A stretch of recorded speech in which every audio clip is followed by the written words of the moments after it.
또 인사를 나누시겠습니다. 당신은 소중하신 분입니다. 또 인사를 나누시겠습니다. 당신은 존귀하신 분입니다.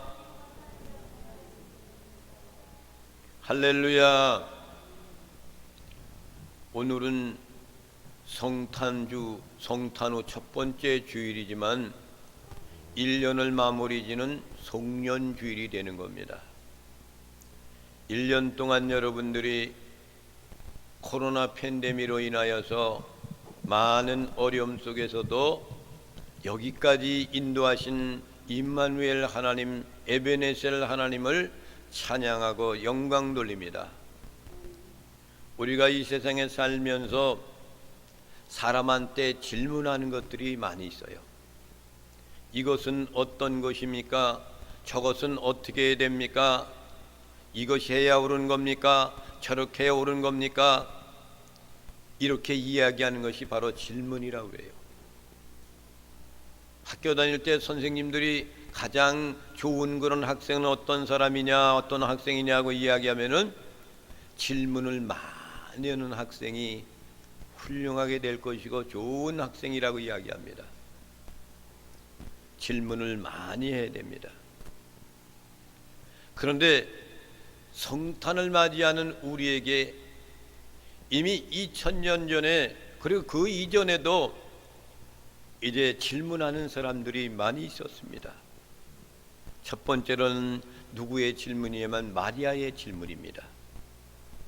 가브리엘 천사가 나타나서 마리아에게 인류의 구세주를, 하나님의 아들 되신 구세주가 날 것이라는 것을 마리아한테 하나님이 천사를 보내주어서 그것을 연락을 가르쳐 주었어요. 그런데 그때 마리아는 너무나도 궁금해서 질문을 합니다. 누가복음 1장 34절입니다. 시작. 마리아가 천사에게 말하되 나는 남자를 알지 못하니 어찌 이 일이 있으리까? 남자를 알지 못하는데 어떻게 이런 일이 일어납니까? 가브리엘 천사가 너는 구세주 하나님의 아들을 낳을 것이라는 그 이야기를 들었을 때에 마리아는 어찌 남자를 알지 못한 내가 그렇게 낳을 수 있겠습니까? 라고 질문하는 거예요. 왜 이 질문을 했습니까? 그때 마리아는 결혼을 하지 않았기 때문입니다. 아직 처녀이기 때문에 난 남자를 알지 못하니 어찌 이런 일이 일어날 수가 있습니까? 이렇게 질문하는 거예요. 가능한 얘기죠? 어떻게 처녀가 아이를 낳을 수 있습니까? 그런데 천사가 또다시 대답을 해줍니다. 어떻게 이런 일이 있습니까? 이건 도저히 있을 수가 없습니다. 라고 이렇게 이야기를 했지만 마리아는 도무지 이해가 안 되는 겁니다. 그랬더니 질문했더니 천사가 또 대답을 합니다. 35절에 있는 말씀입니다. 시작. 천사가 대답하여 이르되 성령이 내게 임하시고 지극히 높으신 이의 능력이 너를 덮으시리니 이러므로 나실 바 거룩한 이는 하나님의 아들이라 일컬어지리라. 할렐루야. 남자가 없이도 너는 아이를 낳을 것이고 배서 능력 있는 그러한 역사가 일어날 것이다. 거룩한 이는 하나님의 아들이라 일컬어 왔는데 성령이 내게 임하사 그랬어요. 지극히 높으신 이의 능력이 너를 덮으리니 그랬어요. 인간의 힘으로서는 아이가 뵐 수가 없습니다. 처녀가 아이를 뵐 수가 없어요. 그런데 하나님의 능력으로 성령으로 그곳에 임하면은 아이를 낳을 수 있다는 그런 얘기입니다. 그래서 마리아는 남자 없이 하나님의 아들을 낳는 최초자였고 마지막에 여인이었다는 겁니다. 그 후로 여러분 이런 역사가 일어났습니까? 도저히 일어날 수가 없단 말이에요. 최초의 여인이었지만은 마지막의 여인이었다 이 말입니다. 그래서 마리아는 남자 없이 하나님의 아들을 낳는 최초의 사람이 된 거예요. 그래서 그리스도는 인간의 혈통으로 나지 아니었고 성령으로 난 사람이기 때문에 죄가 없는 분인 것을 여러분 믿으시기 바랍니다. 죄가 없으신 그분이 이 땅에 내려오셔가지고 우리 죄를 대신 지시고 속죄의 제물이 되어주시기에 합당하신 분이라는 거예요. 합당하신 분. 아버지께서 친히 이 죄 문제를 해결하기 위해서 친히 성령으로 이 땅에 마리아의 몸을 통해서 이 땅에 탄생케 하신 능력의 역사는 세상에 최초에 일어나는 사건이에요. 그리고 마지막으로 일어나는 사건이란 말입니다. 이 말씀을 통해 가지고 우리는 무엇을 교훈받아야 되는가? 우리들도 성령으로 거듭나면은 하나님의 자녀가 되는 권세를 받게 된다는 사실입니다. 그래서 거듭나야 된다 그랬어요. 사람이 물과 성령으로 나지 아니하면은 하나님의 나라를 볼 수 없느니라. 사람이 물과 성령으로 나지 아니하면은 거듭나지 아니하면은 하나님의 나라에 들어갈 수 없느니라. 그 말씀이 마리아가 어린아이를 배 가지고 이 땅에 성령으로 난 자식이 예수 그리스도가 된 것처럼 우리에게도 성령으로 나면은 거듭난 사람 하나님의 자녀가 되는 권세를 주신 겁니다. 할렐루야. 두 번째 질문은 누구냐는 동방박사들의 질문이에요. 1장 1절 2절에 있는 말씀, 2장 1절 2절에 있는 말씀으로 보면 시작. 헤롯 왕 때 예수께서 유대 베들레헴에서 나심에 동방으로부터 박사들이 예루살렘에 이르러 말하되 유대인의 왕으로 나시니가 어디 계시냐? 우리가 동방에서 그의 별을 보고 그에게 경배하러 왔노라 하니. 할렐루야. 그의 별을 보고 그에게 경배하러 왔다 그랬어. 예수 그리스도의 별이 있었단 말이야. 별. 그 별이 천문학적으로 천문학을 연구하는 박사들이 말이요, 하늘에 있는 큰 별이 뜨면은 이 땅에 왕이 탄생한다는 것을 소식을 알고 있었습니다. 그럴 때 동방 박사들이 그 별을 보고 그에게 경배로 왔노라 하니, 이 말은 무슨 질문입니까? 아기 예수를 찾는다는 거예요. 아기 예수. 이 땅에 메시아로 오신 그분이 그 별을 보여줬을 때 탄생한다는 소식을 듣고 그 별을 따라 온 것이, 그것이 예루살렘을 향해서 온 거예요. 동방에서 별을 연구했던 그 박사들이 그 이상한 별을 보고 그 별을 쫓아온 겁니다. 왜 그렇습니까? 유대인의 왕으로 나시니가 어디 계시냐? 이것을 물으러 찾으러 온 거예요. 유대인의 왕으로 나시니가 어디 계시냐라고, 그것도 헤롯 왕 왕궁에 들어가서 이야기를 하는 거예요. 왜 그랬습니까? 이 땅의 왕으로 탄생하는 사람은 왕궁에서 태어날 줄 알았단 말이에요. 갈 바를 알지 못하고 별이 가다가 멈춰서 없어진 상황 가운데 있을 때 왕궁에 찾아갈 수가 없죠. 왕의 아들이 태어났으니까. 그래서 그들은 모든 헤롯 왕이 제사장 서기관들 그 사람들을 불러놓고 유대인의 왕으로 태어난 사람이 어디서 태어났냐고 물어봅니다. 그랬더니 우리의 예언의 성경 말씀 보면 베들레헴에서 탄생했다 합니다. 이 소식을 듣고 나서 이 박사들은, 3명의 박사들은 말이죠, 어디로 향하고 가는 거예요?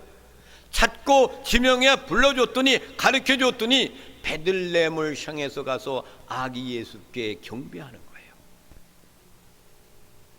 여러분, 누가 가르쳐줬어요? 대제사장들, 서기관들이 가르쳐줬어요. 대제사장들, 서기관들, 이 사람들은 하나님의 말씀을 믿는 사람들이었어요. 예, 하나님을 잘 믿는 사람들이었어요. 옛날에 미가 선지자가 얘기했던 그 말씀을 그들은 알고 있는 거예요. 그래서 언젠가는 유대인의 왕으로 태어날 사람이 태어난다는 것을 알고 있었어요. 그런데 그들은 믿지를 않았어요.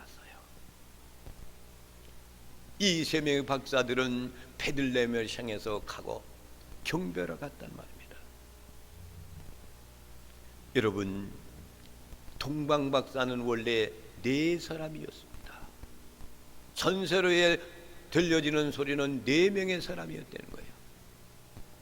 그래서 하늘을 이렇게 바라보고 별이 반짝반짝 빛나는 큰 별을 목표하는 순간에 그들이 같이 이야기를 하면서, 야, 이 별을 쫓아서 우리가 가야 된다. 그러니까 가까운 지역은 아니니까 우리가 어느 몇 시에 여기서 우리가 만나자. 그래서 그들이 약속 장소를 해가지고 4명의 박사들이 그곳에 만나기로 했습니다. 그런데 3명의 박사들이 모여야 되는데, 4명의 박사들이 모여야 되는데 3사람밖에 안 왔어요. 시간이 점점 오바되니까 3명의 박사들은 그냥 별을 따라서 쫓아가는 거예요. 근데 마지막 네 번째 박사의 이름은 누구냐면 알타반이라는 박사예요. 알타반이라는 이 박사는 자기가 열심히 우리 주 예수 그리스도 만왕의 왕 되신 그분의 탄생한 경배하기 위해서 3가지 보물 선물을 준비했습니다. 누비라는 것, 청옥이라는 것, 진주라는 것, 이렇게 귀한 예물을 준비해 가지고 약속 장소로 달려가는데 그 앞에서 쓰러져서 피를 낭자하고 신음하고 있는 죽어가는 사람을 봤어요. 그래서 그냥 동방박사들과 약속한 시간에서 그냥 가려고 그러다가 문득 생각이 나가지고 다시금 돌이켜보니까 안 되겠더라는 거예요. 그래서 쓰러져 있는 그 사람을 응급처치를 하고 자기 나귀에 태워가지고 말이죠, 주막집으로 가는 거예요. 주막집에 가가지고 그 사람한테, 그 주막집 여인한테 누비를 꺼내주면서 그 사람을 잘 돌봐주라고 부탁을 합니다. 그러고 나서 약속 장소에 알타반은 도착해보니까 3명의 박사들은 이미 떠나가 없는 거예요. 홀로 알타반은 낙타를 타고 말이요, 터벅터벅 그냥 그곳 이스라엘 그 나라를 향해서 뜨벅뜨벅 낙타를 타고 온 거예요. 낙타를 타고 와서 예루살렘 거기 가서 다 물어보니까 유대인의 날은 나신 만왕의 왕 되신 분이 어디 계시냐 묻는 거예요. 박사들도 어디 계시냐, 만왕의 왕 되신 왕이 어디 계시냐 이렇게 질문했잖아요. 어디 계시냐고 질문하는 것은 그분을 찾는 겁니다. 찾는 거. 어디 계시냐 그랬더니 이미 3명의 박사들이 그곳에 와서 그곳에 와가지고 아기 예수에 경배하고 이미 떠나간 후였습니다. 그래서 어디 가시냐 그랬더니 이 만왕의 왕 되신 그분은 헤롯 왕이 어린아이를 다 죽이라고 명령했기 때문에 애굽으로 피난 생활을 갔다 라는 그 소리를 듣고 이 사람은 그만 그곳으로 향하여서 이곳으로 가고 저곳으로 가고, 거기 가서 유대인으로 나신 멜시아 왕 되신 분이 어디 계시냐 문을 두드리면서 물어보는 거예요. 오늘 7절에 있는 말씀을 보겠습니다. 시작. 이에 헤롯이 가만히 박사들을 불러 별이 나타난 때를 자세히 묻고 베들레헴으로 보내며 이르되, 가서 아기에 대하여 자세히 알아보고 찾거든 내게 고하여 나도 가서 그에게 경배하게 하라. 이것은 누구가 이야기하는 겁니까? 헤롯이 이야기하는 거란 말이에요. 그런데 이 알타반 박사는 애굽에서 다 찾다가 못 찾고 계속해서 예루살렘으로 올라가는 그 시간이 얼마나 기간이 걸렸냐면 33년이라는 기간이 걸렸어요. 그런데 어느 날 만왕의 왕 되신 그분이 골고다 산성에서 십자가에 못 박혀 돌아가셨다라는 소식을 듣게 되는 겁니다. 여러분, 영원에 들어가서도 유대의 왕으로 나신 분이 어디 계시냐? 어떤 집에 가서 문을 흔들면서도 유대인이 난 그런 왕이 어디 계시냐고 물어봤던 알타반의 박사. 그는 34년을 헤매며 왕 되신 그분을 찾아도 만날 수가 없었고, 마지막으로 들려오는 소식가 골고다 언덕에서 돌아가셨다, 죽으셨다. 이 소식을 듣고 이 모습을 보면서 여러분, 동방박사들이 이야기했던 것이 헤롯 왕께 가서 유대의 왕으로 나신 그분이 어디 계시냐고 질문했던 그 동방박사의 질문, 그 질문은 무슨 질문입니까? 그분을 찾으려고 하는 질문이에요. 그분을 찾아야 되겠다는 갈망을 갖고 외치고 다가가는 그런 모습이랍니다. 여러분, 동방박사들은 아기 예수를 찾으러 헤매었지만 사랑하신 여러분은 예수님은 어디 계십니까? 어디 계셔요? 우리의 심령 마음 가운데 계십니다. 그분이 이 생에 오셨을 때, 그때는 동방박사들은 그 아기 예수를 찾으러 헤매었던 그 모습이었지만 그분은 오셨다가 다시 가셔서 성령을 보내주시면서 우리 마음 가운데 계신 분이 그분인 것을 여러분 믿으시기 바랍니다. 그래서 우리는 예수 그리스도가 어디 계시냐고 찾지만 말고 우리 안에 계심을 믿고 날마다 예배하고 원하는 뜻대로 살아서 예수 그리스도를 기쁘게 해드리는 아름다운 모습이 되시기를 주님의 이름으로 축원을 드립니다. 그 다음에 세 번째는 헤롯 왕의 질문입니다. 7절 8절 보겠습니다.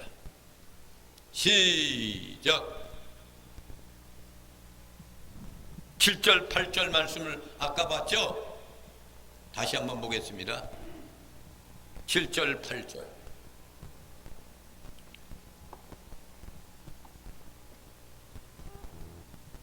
시작.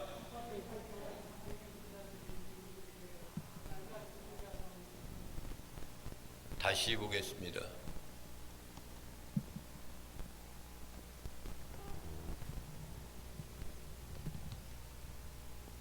시작. 이에 헤롯이 가만히 박사들을 불러 별이 나타난 때를 자세히 묻고 베들레헴으로 보내매 이르되 가서 아기에 대하여 자세히 알아보고 찾거든 내게 구하여 나도 가서 그에게 경배하게 하라.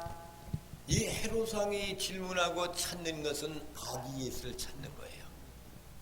동방박사들이 찾을 때는 그를 찾고 경배하기 위해서 가지만 헤롯왕은 아니요, 그를 찾으면 살해하려고 엄청난 잘못된 모습을 볼 수가 있습니다.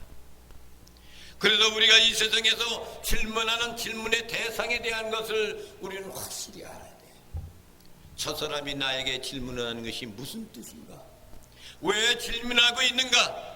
이거를 속히 알 줄 아는 사람이 복 있는 사람입니다.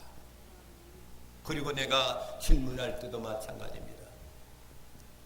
이렇게 동방박사들처럼 아기 예수를 찾으면서 그에게 경배하기 위해서 질문하는 질문은 소중한 질문이에요.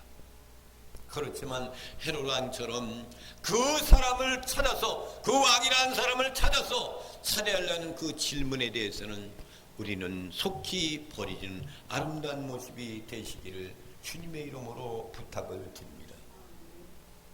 창세기 3장 9절부터 10절에 있는 말씀을 보겠습니다. 시작. 내가 어디 있느냐 이르되 내가 동산에서 하나님의 소리를 듣고 내가 벗었으므로 두려워하여 숨었나이다. 할렐루야. 하나님은 지금 아담을 부르실 때 내가 어디 있느냐 이렇게 물어요. 왜 하나님이 그 질문의 요도가 뭡니까? 너가 어디 있길래 그러느냐? 너 있을 자리 아닌 것은 너 있다 이거예요. 내가 하지 말아야 될 것을 하지 않았느냐? 왜 그 자리에 있었느냐? 이걸 묻고 있는 거예요. 하나님이 우리를 향해서 말씀하십니다. 너 어디 있느냐? 라고 물으시면 여러분 뭐라고 이야기합니까? 아담은 뭐라고 핑계를 댑니까? 자기 부인한테 핑계를 대잖아요. 내가 벗었기 때문에 부끄러워서 벗은 줄을 왜 알게 됩니까? 왜 그것을 너가 어떻게 알게 되었어? 하나님이 먹지 말라는 선악과를 떠먹기 때문에 이렇게 됐습니다. 그렇게 될 수밖에 없지 않습니까? 우리 주님은 지금도 우리를 향하여서 부르는 음성이 있습니다. 아담아, 내가 어디 있느냐? 이 소리를 들으시기를 바랍니다. 2021년도가 이제 저물어가고 송년주를 맞이합니다. 이 마지막 끝부분에 와가지고 여러분의 신앙이 흔들리면 안 됩니다. 인생의 모든 전체 삶도 마찬가지예요. 마지막에 운명하는 순간이 소중한 거예요. 아무리 열심히 한다 할지라도 마지막이 소중합니다. 여러분, 모세가 얼마나 훌륭한 사람입니까? 그렇잖아요. 하나님의 부름을 받아서 내가 가진 것이 뭐냐? 막대기입니다. 지팡이. 그걸 갖고 내 민족을 구원하는데 일을 감당하라. 그런데 그는 누보산에서 마지막으로 가나안 땅을 하나님이 보여주십니다. 그런데 거기서 그 먼 그 높은 산에서 그 가나안 땅 이스라엘 나라를 보여줬을 때 그 전체를 다 우리 육안으로 볼 수가 없어요. 근데 하나님 모세의 눈을 활짝 영의 눈을 열어주어가지고 거기서 보았는데 어디까지 봤습니까? 가장 끝까지 멀린 그런 곳까지, 거기까지 깊은 산속에 물이 철철 흘러넘치는 그것까지 모세에게 그 영안의 눈을 뜨게 만들어 주셨어요. 그러면서 너는 이렇게 좋은 가나안 땅을 가지 못하는 것이 아쉽다 라고서 그는 누보산에서 마지막을 종식하고 인생을 마음을 칩니다. 왜 그랬습니까? 못에서 혈기가 나서 르비딤에서 바위를 칠 때 내가 지팡이로 바위를 치겠노라 하며 한 번만 치라고 말씀하셨는데 두 번을 쳤어요. 하나님의 말씀에 순종하는 자가 복이 있는 겁니다. 마지막까지 순종하시길 바랍니다. 아브라함은 갈대우를 떠나라 그랬더니 하나님의 말씀에 순종하여서 갈 바를 알지 못하고 떠났더라. 말씀을 쫓아갔다 그랬습니다. 독자였던 이삭 아들을 제물로 바치라니까 아무 말 없이 그를 올라가서 모리아산에 올라가서 자기 아들을 제물로 드립니다. 이것이 순종의 사람이고요. 하나님은 그를 이미 칼을 들어서 자기 자식을 칼을 찔르는 것이 벌써 이미 하나님께 드리는 그런 것을 보시고 손을 멈추게 하고 예비한 제물로 하나님께 드리고 이삭을 살려주는 것이, 이삭이란 그 어린아이를 통해서 거기에 예수 그리스도의 모형이 있다는 사실입니다. 우리 주님도 죽었다가 다시 살아나셨어요.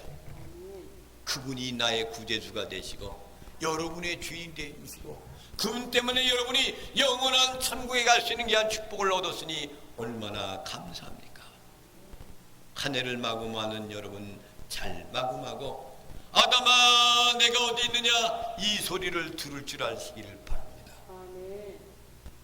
내가 여기 당대에 있었습니다라고 잘했다 칭찬받는 중이라고 일컬을 받는 아름다운 것이 나와 여러분이 되시기를 주님의 이름으로 축원을 드립니다. 이 찬양을 부르면서 하나님께 예물을 드리시겠습니다.